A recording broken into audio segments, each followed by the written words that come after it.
welcome everybody. I don't think there's a moderator for this session, so we're moderating ourselves.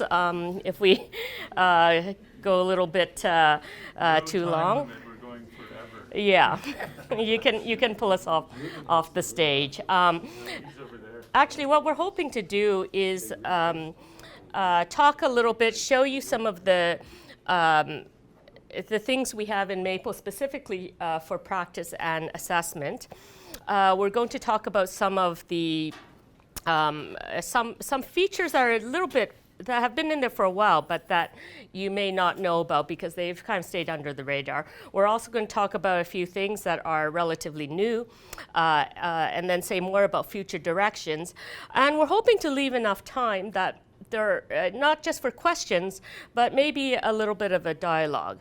I should mention that at 3:55, Jürgen is giving his talk on tips and techniques in the other room, and so any of you interested in going to that should, feel free to just leave and go to that. But Paul and I will probably just hang around if anybody wants to talk more about any of the content that we're covering. Okay, so just to introduce ourselves briefly, I'm Paulina Chin. This is Paul DeMarco. We've both been at MapleSoft for a very long time, over 20 years for you and almost 20 years for myself. So we've seen a lot of things, good and bad, over the years. And education has always been important to MapleSoft and important to Maple in the software. So Paul and I have seen lots of evolution of education tools over the years. And at first, the very first things were very useful for demonstrations mostly, a lot of classroom demonstrations. People have used Maple to prepare class notes, lectures, presentations. We've had a lot of visualization of mathematical ideas. And then repeated practice of solution techniques, part of the thing that we're talking about today. So most of you know that early in the year, our company split, and part of our company moved into our partner Digital Ed. We still have a very, very strong relationship with them. And you might, when that happened, people said, well, does this mean that you're not all that interested in education tools for Maple since Digital Ed now covers some of the things that we did, including Maple TA.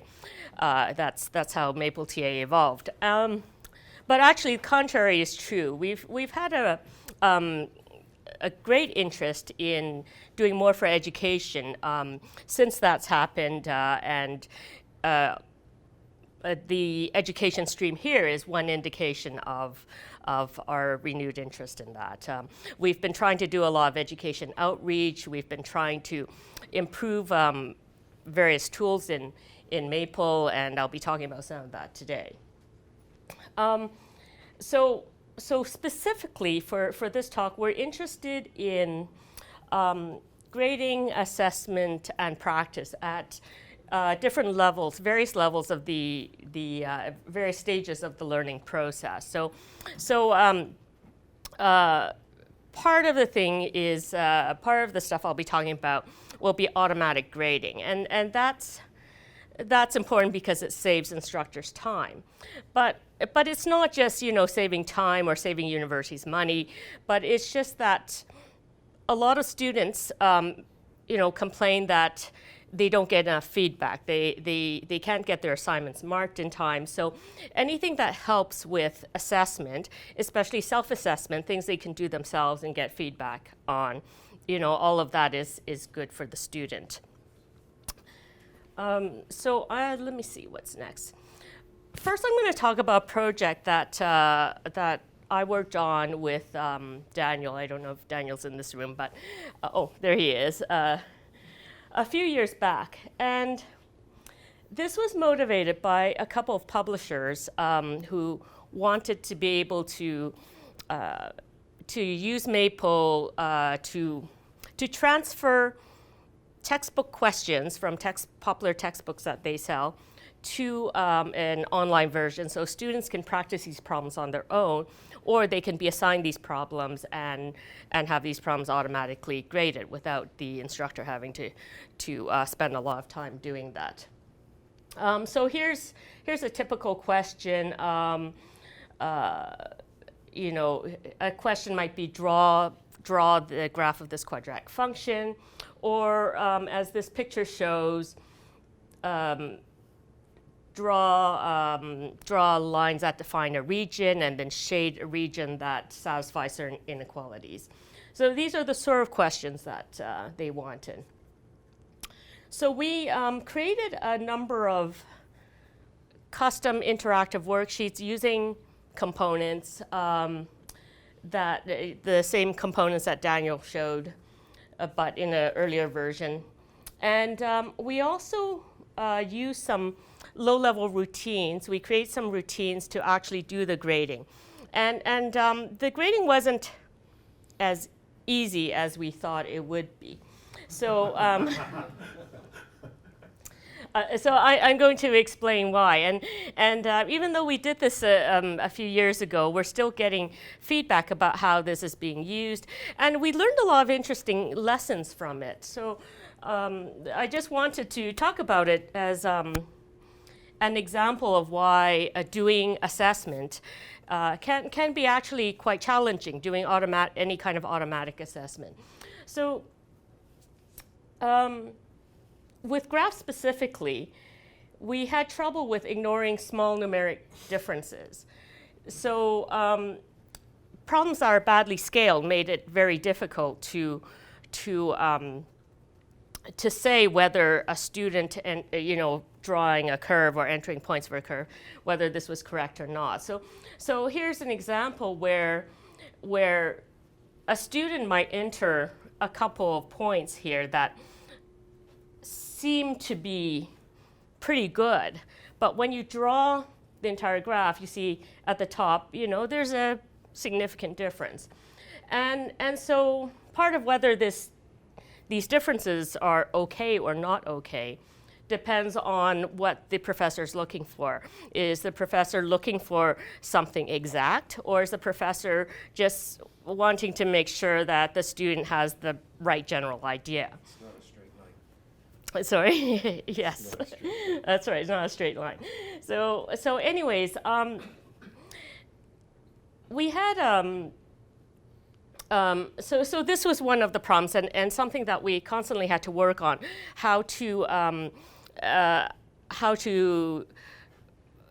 get around the scaling issues and to provide, to be able to work with a good number of examples. And when you have things like cubics, that gets even worse because the numbers get very big.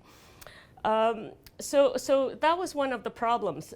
Something else we discovered throughout the entire process, which I thought was kind of interesting, is that the publishers initially had a textbook and said they wanted these specific questions translated online.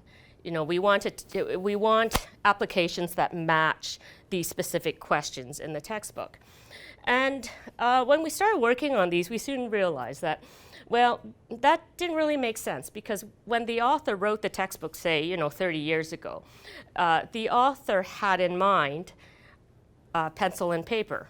The author didn't think that this question would be done using a computer. So we had to, fortunately, the publisher also had educational consultants, teachers, professors at universities. So it wasn't so much, us software developers trying to decide on our own what instructors wanted, or the publishers doing that. But anyways, in the end, we kind of decided, well, what we're really looking for are questions that reflect the content of the chapters and try to capture the ideas, rather than actually trying to replicate the specific exercises, because the specific exercises depend on the implementation or the tools the student had, which which were different from when the author thought of these questions, different from what the student might be using today. So that was one, barrier that we had to get over. Anyways, the other issue is free-form sketches. A lot of the questions we couldn't implement at that time were ones of the form, draw a quadratic that has a minimum here, or draw draw a curve that has these, concave up in this region, concave down in another. So it's not that we can't do it, but we didn't get around to writing the tools, and that's still part of future projects we'd like to do. But in the end, I think that's what instructors really want with sketching tools, not just draw the exact curve or draw the exact or pick out this exact point, but for sketching problems to draw a sketch that has these properties, and there can be an infinite number of correct answers. So these are some of the challenges that lie ahead. We found, by the way, I just mentioned briefly here that this work evolved also into grading of free body diagrams for physics courses. So the underlying algorithms we used were easily translatable to other kinds of courses. Okay, moving on. So like I said, I'm just giving you a sampling of some of the things that are in our library. The quiz command is also in the grading package where the graph grading commands reside. And this is a command that was used mainly for people who were using Maple TA, and it was a tool they can use to support their work in Maple TA. But I think because of that, people who were not using Maple TA didn't really get to know about this command. And it's been in Maple for a little while now, but we thought we'd mention it because this is a command that could be useful to anybody doing, trying to come up with questions that their students could use. Instead of going through this, maybe it's easier if I just click on the quiz examples. Okay, uh-oh. Paul?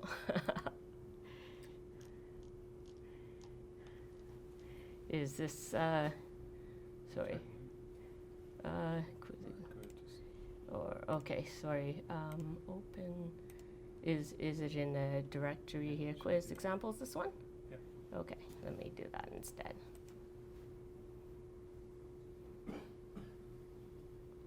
Okay, before I do this, by the way, I want you to notice I jumped from Maple slideshow mode to just the regular default worksheet mode. And I mentioned this because I don't know if everybody here knows about slideshow mode. When I give presentations at other places, people look at this and say, wow, I didn't know you guys had a slideshow mode. Well, we do, and the F11 key triggers it, and it makes all sections turn into single slides. So very useful feature if you don't know about that. Okay, so anyways, the quiz command is just a command that allows you to create interactive quiz questions with different components. I'm not going to, I don't really have time to go through all these, but you can see there's just simple answers with simple solutions. There's a multiple choice. Sorry? Could you zoom in a bit? Oh, yes, great idea. Hold on. Okay. That better? Is that good? Okay, so multiple choice quizzes. You could you don't have to be restricted to just numbers. You could even do quiz questions that have plots generated in them. So this quiz question allows you to randomly generate primes, not primes, and then check whether they're true or false. I'm going to go back and talk about randomization. Is there anything you wanted to add, Paul, about this? A lot of this stuff is stuff that Paul had. So I guess in case it's not obvious, when you execute the quiz command, it inserts some components. So it inserts the question, and it inserts a couple of buttons. One is a try another button, and one is a check answer button. So you always have the opportunity to verify that you got the right answer, sort of like Doug's Mapless for calculus, but you also have the ability to get another question. And the way it works is you just feed in the question and a verifier, and they can be very simple and progress to more complicated things as you need it. So is this in a worksheet?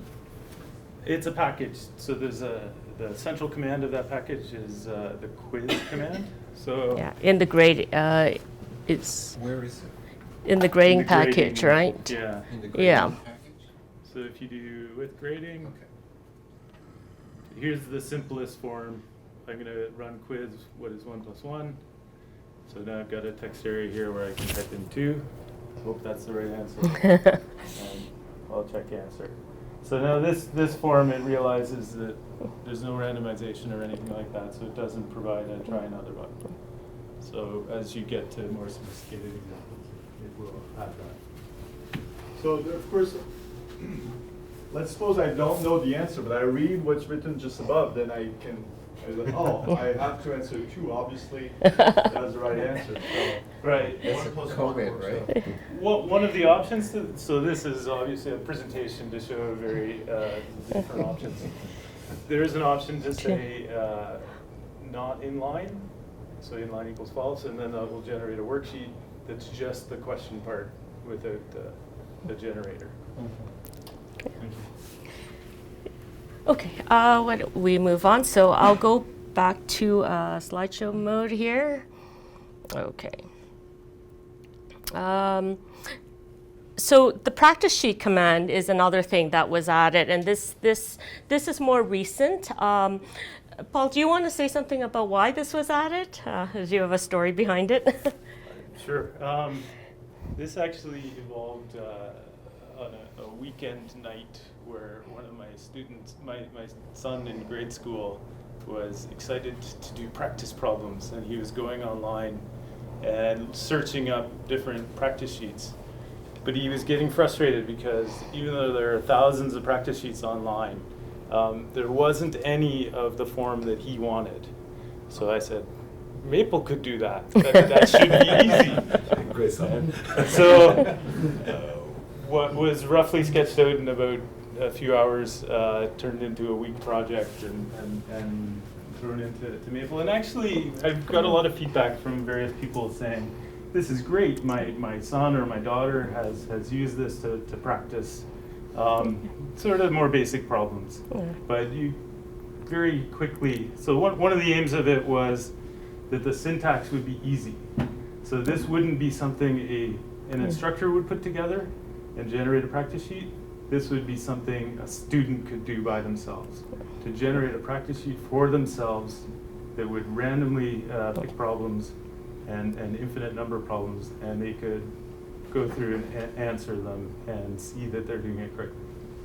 Okay, I'm going to jump to the next slide because I want to make sure we have time to cover everything, but just to show you an example of the practice sheet command at the bottom. First, I'll just mention this other a fairly new command called random expand. Again, this is something you added, right, Paul?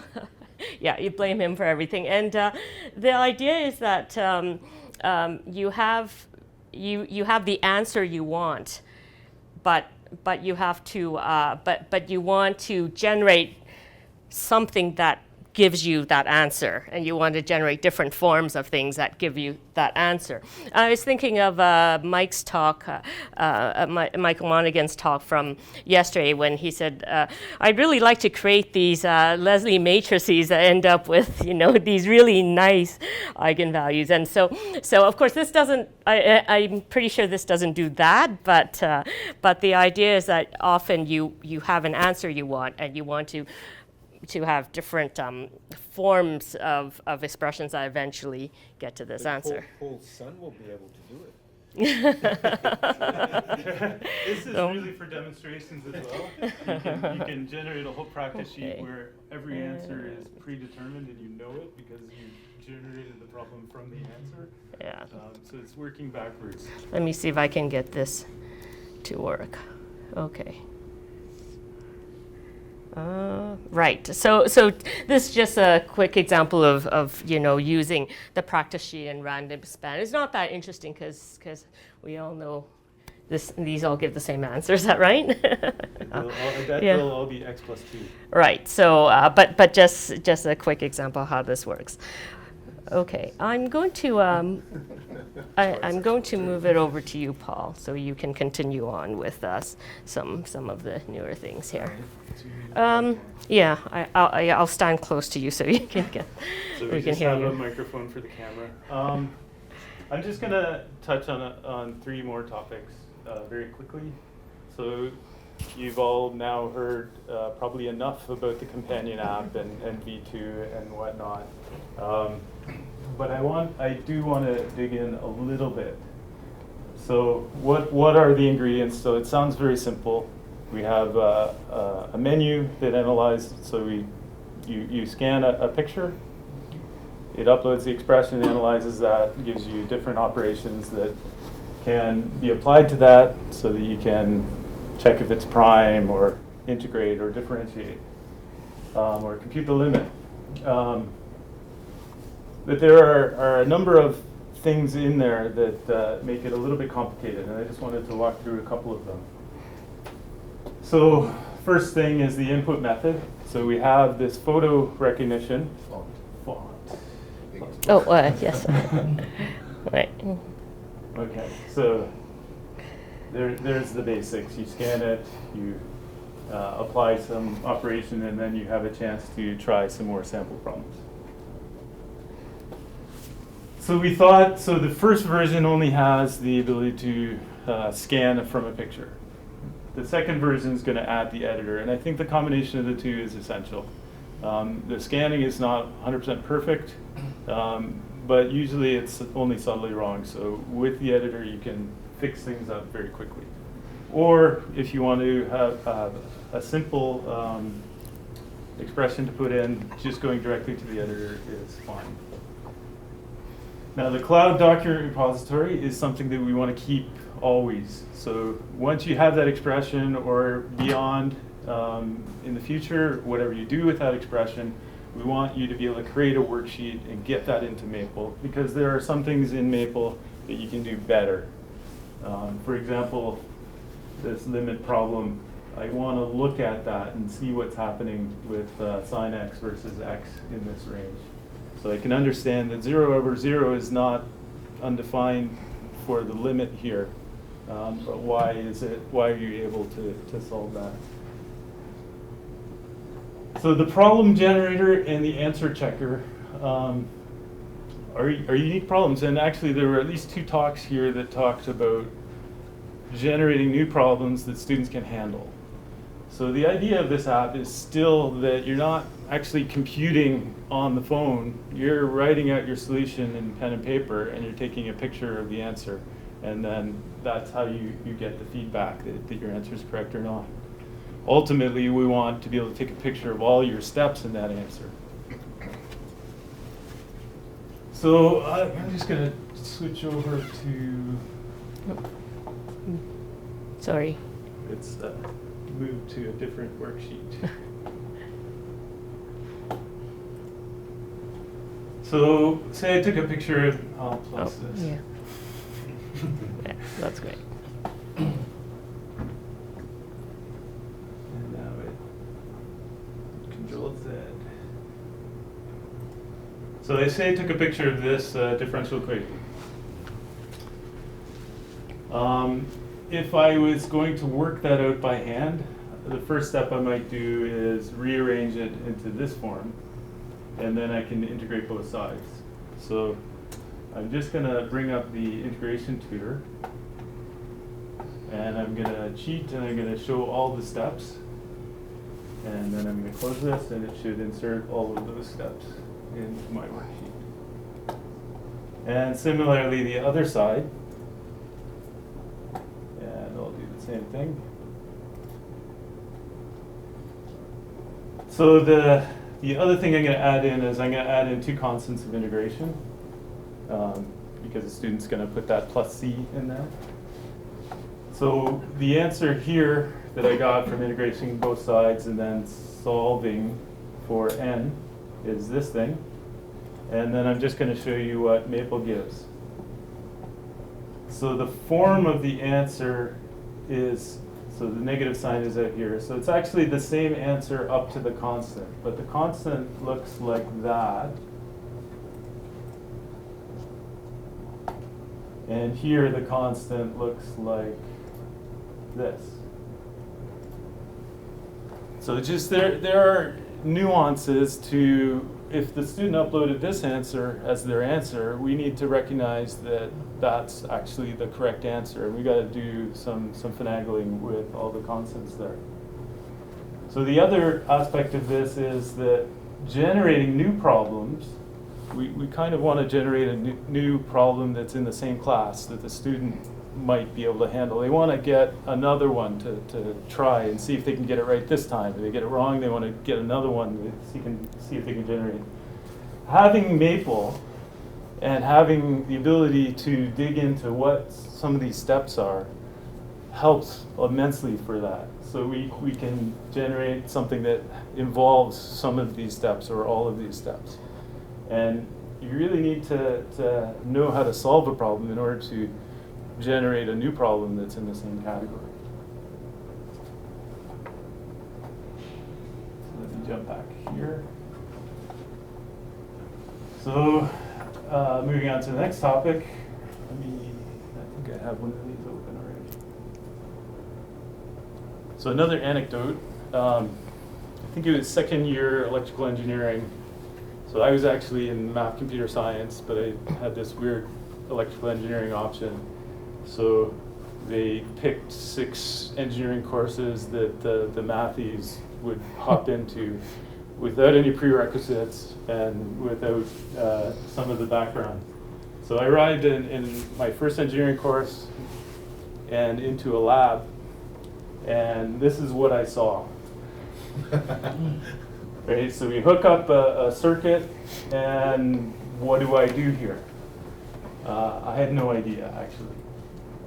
So the first thing is you got to make sure your focus and intensity, and then you got to adjust the positions of these curves and the voltage, and you want to get them on screen before you can analyze the amplitudes and the currents. I would have loved to have something like this to practice before I got into the lab, which was an hour long, and I had to do 4 experiments, and then you were done and you had to submit it. So Maple is actually a pretty diverse tool that can build these virtual labs. And if you take this and save it and then submit it back to your instructor, the instructor can load it up and see that you got the curves into the right position or whatever the experiment was. And you can actually run code. So if I ran a script and then had this command say, scope is fully on screen, nope. So I can, as an instructor, help myself by writing some algorithms that analyze the components. So the last topic I want to talk about is submitting assignments to the Maple Cloud. And I think this was also touched on a few times, but I wanted to specifically mention the groups aspect. So up here is my access to the Maple Cloud. I click on my groups.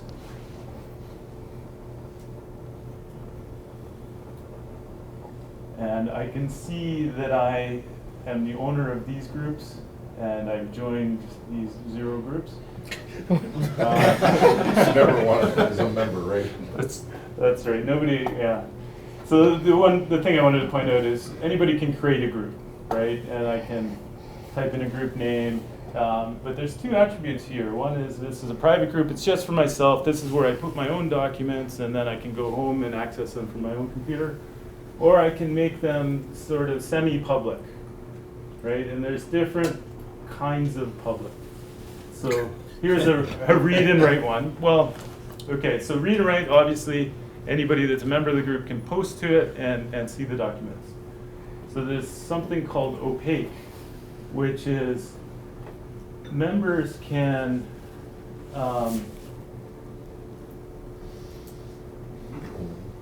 sorry. The student can see the instructor's contributions and their own, but they can't see the other students. Right. So this is where you. Sorry, that's What she said. The wording is often. So this is where you could submit assignments. So an instructor sets up a group like this. Then any student can submit to that group, but they can't see any of the other submissions. They can see their own, right? And the read-only and view-only are kind of similar, where that's where the instructor would post content, and then students can't put content there and pollute the group. That's where the tried and true instructor content is. I have a question here. Yep. Can you make a semi-opaque where you have, say, 2 instructors or a team, an instructional team that could include graders and things like that, see all the students, but there's Yeah, not at this time, but this is something we want to work on and evolve, so that's actually a great suggestion. So, for sure. Actually, let's close this. So once I have a group, I can share it.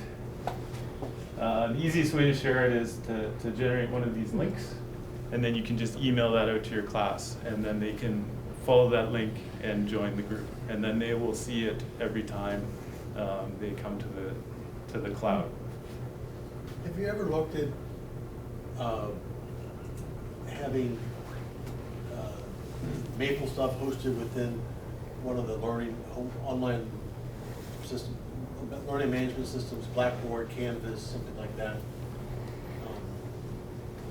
For a lot of the years with digital ed, we did integrate TA and Mobius into these course management systems like Blackboard and Moodle and whatnot. We haven't looked at that so much as a Maple project, but that's something to think about. Yeah. I mean, from the student standpoint, I know talked to some students, and they've said, for their 5 classes, they have 7 systems they have to monitor for, and so I'm sympathetic to having it all in one area if they can, as much as possible. I mean, the math content is so different from so many other things, I can understand why that might be more difficult. But I think it would be, in terms of, the grading and collecting the grades in one grade book as opposed to, 2 grade books, like my grade book and the Blackboard grade book, but not having to be 3 or 4 grade books. That gets to really be a little easy for people to say this is too complicated to do. Right. So this isn't tracking grades or anything. This is more of just a document repository. So what you could do, so the benefit of doing it this way is that you as an instructor can sit down and very easily just pick those documents out of the cloud and look at them. We should probably, yeah. Oh, Yeah, sorry. okay. Just to sum it up then.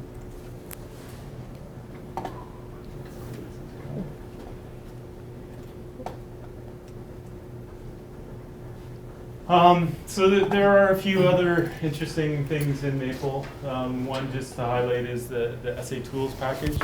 And this actually has a number of routines for analyzing essays, stemming words, picking out sentences, verb matching, noun, categorization.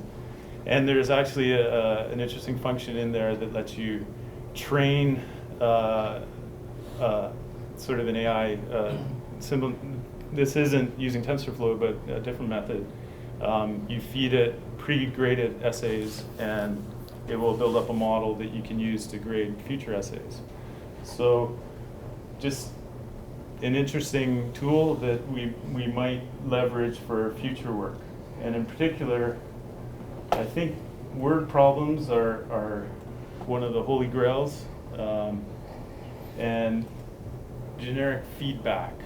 So analyzing the entire student answer, including a graph, including their coming up with all the formulas to set the stage for the problem, and then the solving of those formulas. I think all of those ingredients are necessary to have the full comprehensive solution.